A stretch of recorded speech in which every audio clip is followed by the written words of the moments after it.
Friends, Ram Ram ને સીતારામ. કેમ છો? બધા મજામાં? આવ્યો કે તમે બધા મજામાં છો? તો સ્વાગત છે તમારું આજના અમારા નવા બ્લોગમાં. આજે તારીખ છે 30/7/2025 અને 10:30 વાગી ગયા છે ત્યાં ઘડિયાળમાં. ચા પાણી પી ગયા છે ને આજે છે છઠ, કાલે સાતમ આઠમ, એટલે તો શ્રાવણ મહિનામાં તો બધા આમ તો જો કે તહેવાર જ આવતા હોય. તો હાલો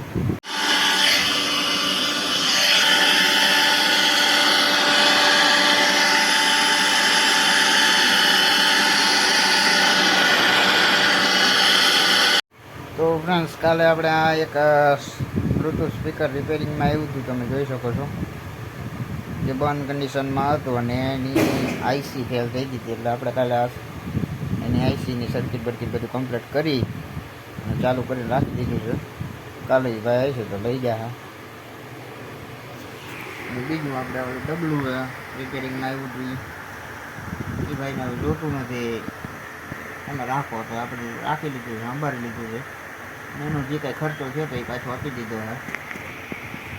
ડબલામાં આપણે સર્કિટ નાખીને બનાવી લેવું. તો ફ્રેન્ડ, અટાણે વાતાવરણ ચોખ્ખું છે, કોઈ પણ જાતના વરસાદના વાવડ અટાણે દેખાતા નથી, પણ આ અંધાર પર જેવું તો રહેવાનું જ છે. આ 2 દીથી આ રીતનું ચાલે છે. તો હાલો, હવે ઘડિયાળમાં વાગી ગયા છે 12. તો હવે આપણે શોપિંગ સેન્ટર બંધ કરવાનો ટાઈમ થઈ ગયો છે. તો હાલો ખાઈ લઈએ. તો હાલો ફ્રેન્ડ, હવે આપણે જમી લઈએ. જમવા માટે છે બટેટાનું શાક છે, કઢી છે, ખીચડી છે ગરમા ગરમ, પછી રોટલી છે.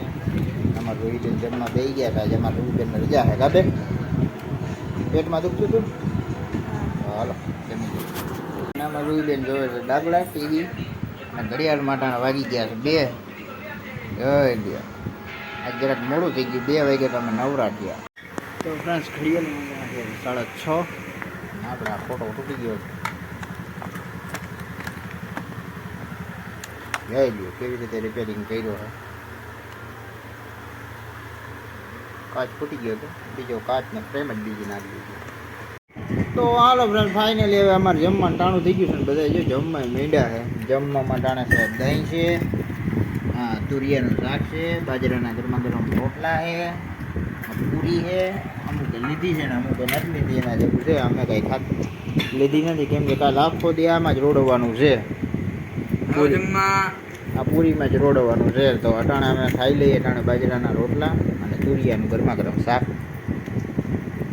આ સાથે જ વિડીયો પૂરો કરી કેવો લાગ્યો કમેન્ટમાં કહેજો. ગમે તો લાઈક કરજો, શેર કરજો, ચેનલ ન હોય તો સબસ્ક્રાઈબ કરજો. તો મળીએ કાલે નવા વિડીયોમાં. ત્યાં સુધી જય શ્રી રામ. અને કાલે છે સાતમ, તો સાતમની બધાને શુભકામના.